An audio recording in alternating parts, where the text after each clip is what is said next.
launch of Ishimura on schedule. Arrival on station 1 month. Prepare the artifact for transfer to the ship. Artifact removed from Discovery Site. Strange interference generated. Unexplained violence reported among colonists. Planet security handling it. Artifact is quarantined and ready for removal. Acknowledged. Ishimura will be on station and ready for transport shortly. Our expert Dr. Kine is aboard and will coordinate the experiments. Altman be praised.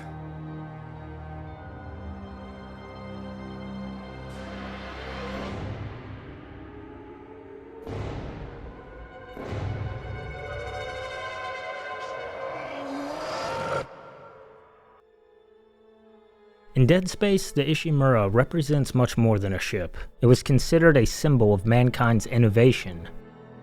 And the Ishimura is a planet cracker, a hulking industrial ship that is designed for one purpose: to mine entire planets in a bid to save a dying Earth. Yet in Dead Space, it is also another character, one that is heavily changed by the marker right alongside its crew. We encountered an alien life form. They have taken over the bodies of the crew.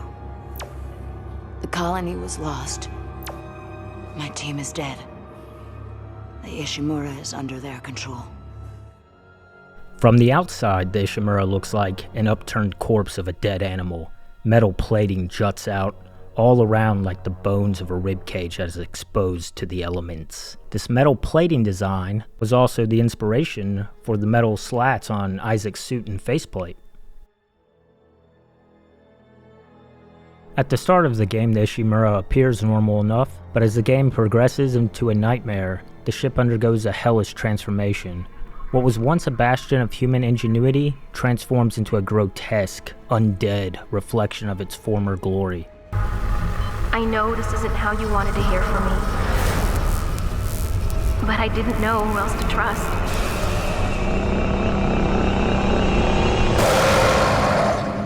In a way, the twisted and warped Ishimura now echoes the twisted and warped human bodies that roam its corridors.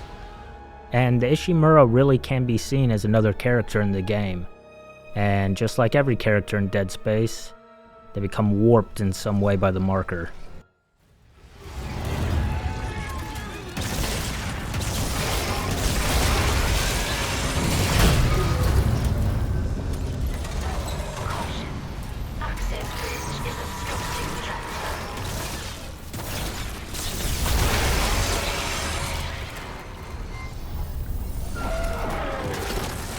Obviously, a metal spaceship is not a living being and cannot be changed by the marker, but metaphorically, it too undergoes terrible changes, right alongside the changes of its crew. And while you're playing the game, it's very easy to see how the ship does have some characteristics of its own. Sometimes it really does seem like the ship is alive.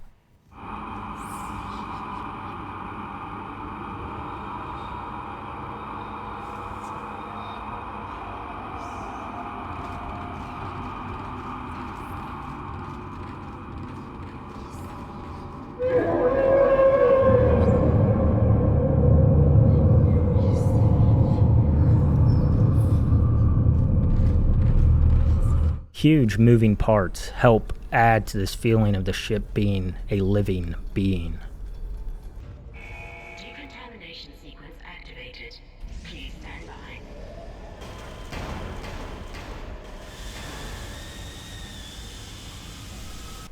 While the constant flickering lights and other malfunctions add to the feeling of something being very wrong with the ship.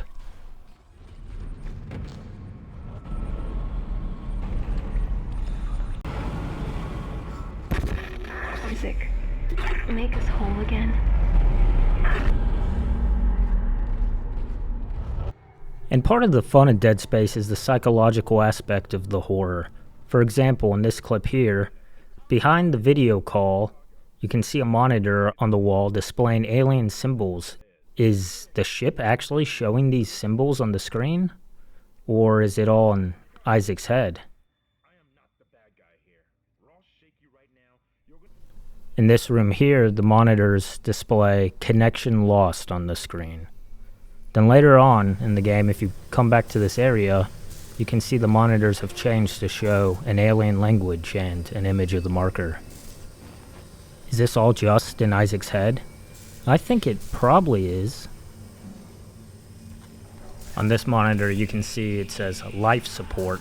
It's almost like it's saying the ship itself is on life support.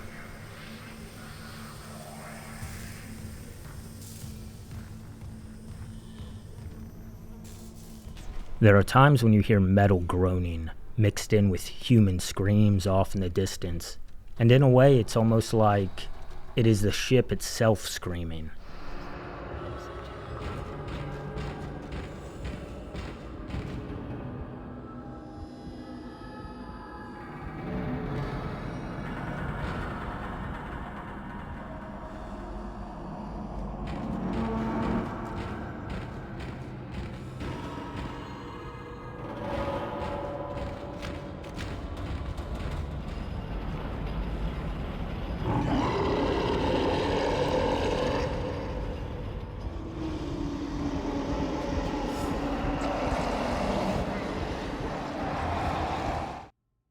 Anyway, once the player first arrives inside the ship, everything seems normal enough for a short time, but as the game progresses, it becomes clear that this ship is not in a normal state, but more like it's in a dying state.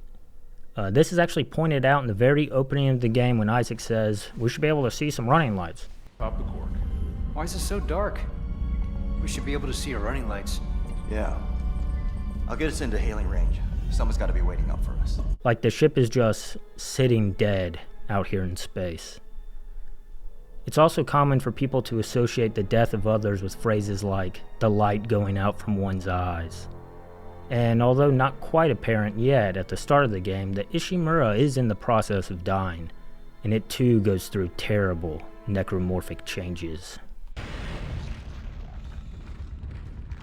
Unknown antigen injected into the filtration system.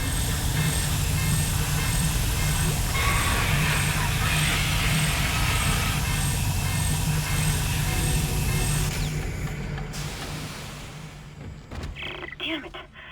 The poison wasn't strong enough. It's still alive. Get in there and kill it before it contaminates the entire ship.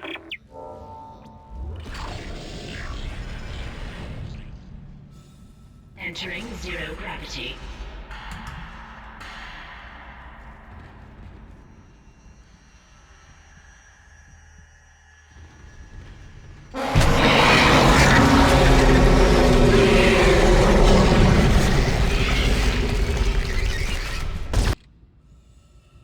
All throughout the ship are messages written on the walls.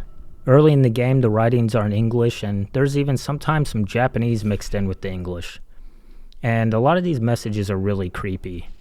Like here, it's easy to imagine how a group of people ran into the bathrooms to hide. They were too afraid to speak, and they didn't want to risk being heard, so they wrote messages to each other on the walls.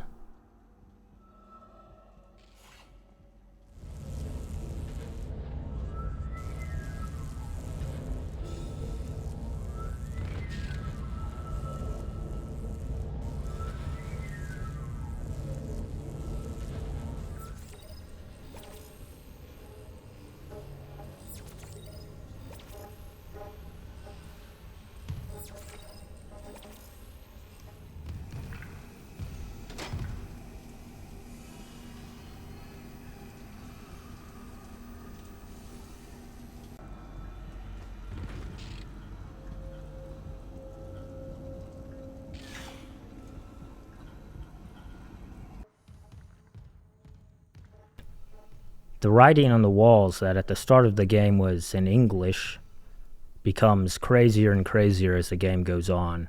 Eventually, it just becomes straight up an alien language written everywhere.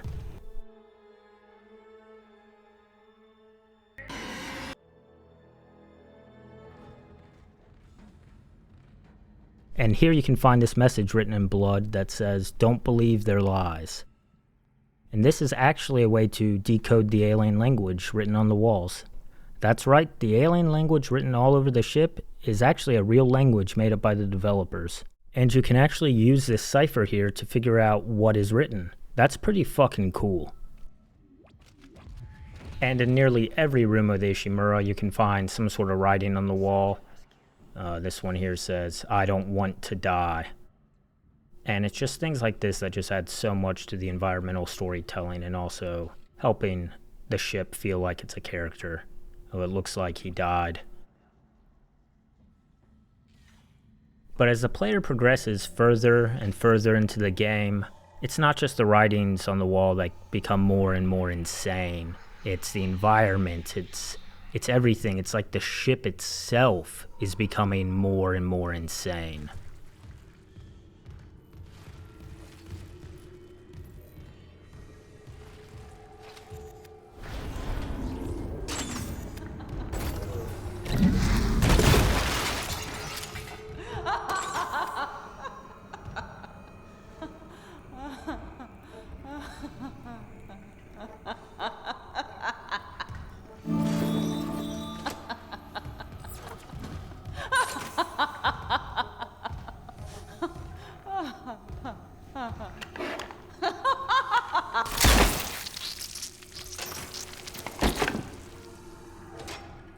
But besides writing on the walls, there is all sorts of other notes and posters and things on the walls that give the Ishimura a lot of personality. And some of these posters are like really funny in like a dark humor kind of way. Like this one here, "Report all injuries at once." Like, that's fucking funny. Where would you be without science? It's like the poster's asking these dead people below it where they would be. Well, they probably wouldn't be dead in bumfuck nowhere space.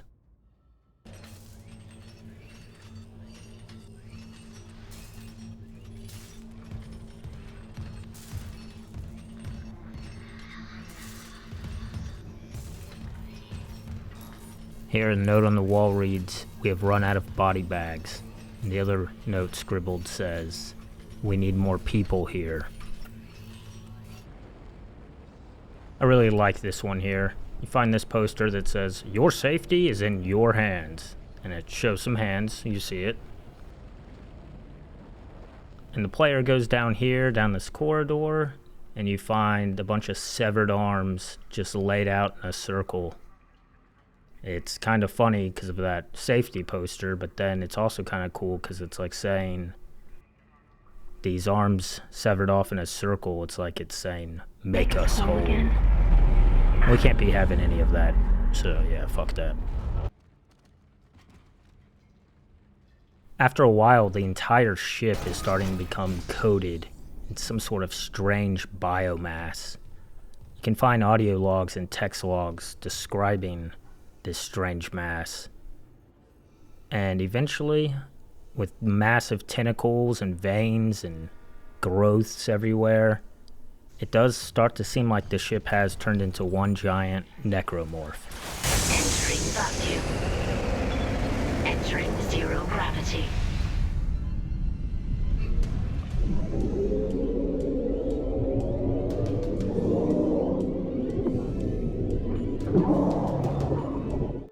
So, near the end of the game, Isaac takes the marker and leaves the Ishimura as he goes to deliver the marker back down to the planet. And you might be thinking, well, that's the end of the Ishimura story, because Isaac does not return to the Ishimura. But you'd be wrong, because in Dead Space 2, I don't know, about 50% of the way through the game or so, the Ishimura makes a somewhat surprising reappearance.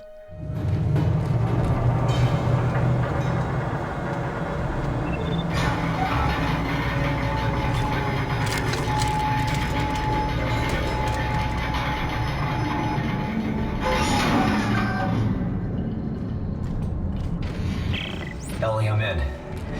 There should still be a computer in the flight lounge. I can check the ship's status from there. Are you okay? You sound a little nervous. Last time I was here, things didn't go so well. Look, I'll contact you soon. And the ship wastes no time in greeting you when you return. I mean, she is happy to see you. Eerie groans echo through its corridors, distant screams and strange moans.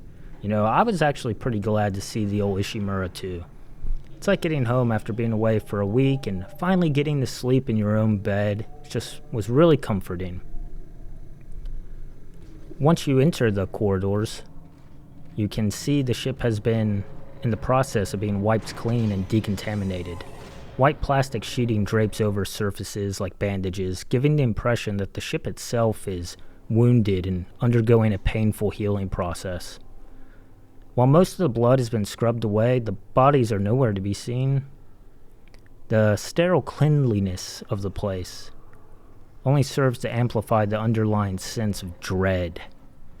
And while you or me may have been happy to be back home, not everyone was happy to be on board the ship. Some of the staff that had been hired to clean the ship reported strange things going on. Go on. It's Hendrik. Did you come in last shift? Did anyone? I think it's just me down here now. I got lost last night when the lights went out, and I fell down a ramp. I think. Or someone tripped me. I'm all bruised on my left side and my ankle is swollen. Are you sure you guys aren't down here? I hear something near my locker. Screw this! I'm heading up. I'm never coming back here again. And speaking of the staff, you can find an audio log that explains what happened to the Ishimura after the first marker was destroyed.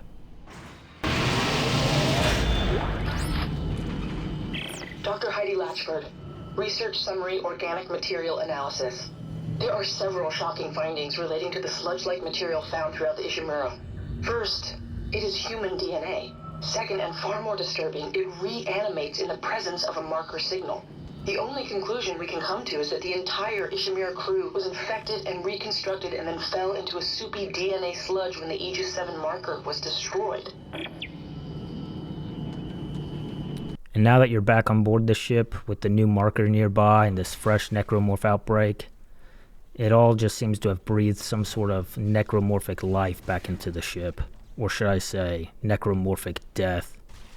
And while the ship felt like a ghost ship in Dead Space 1, now in Dead Space 2 it feels like the ghost of a ghost ship.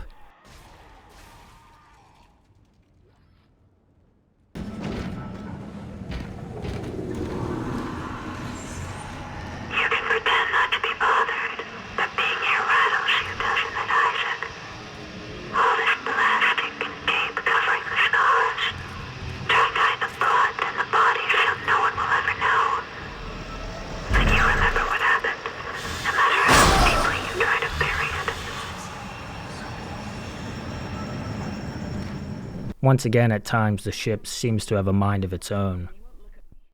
How's it going at your end? And please tell me this plan is going to work. I'm almost there. I'm headed to the bridge now to activate the gravity tethers. Well, good.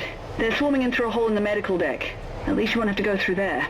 Unexpected obstruction ahead. Shutting down. Welcome to the medical deck. Crap.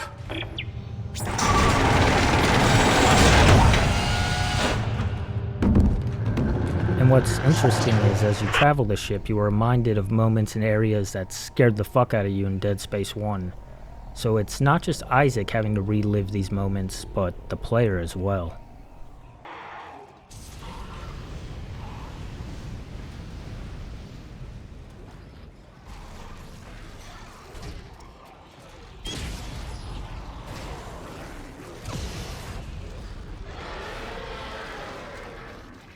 You know, I think the Ishimura is a great setting for a horror game. But it's more than just a setting. It is a character in its own right, haunted by the horrors unleashed from the marker. This has been David with Consternation Evolved. Thanks for watching. This is the Kellion. What is your status? Over?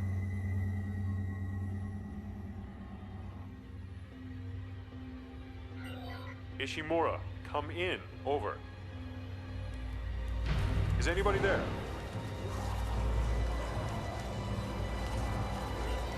Ishimura, are you reading? Ishimura, prepare to be boarded.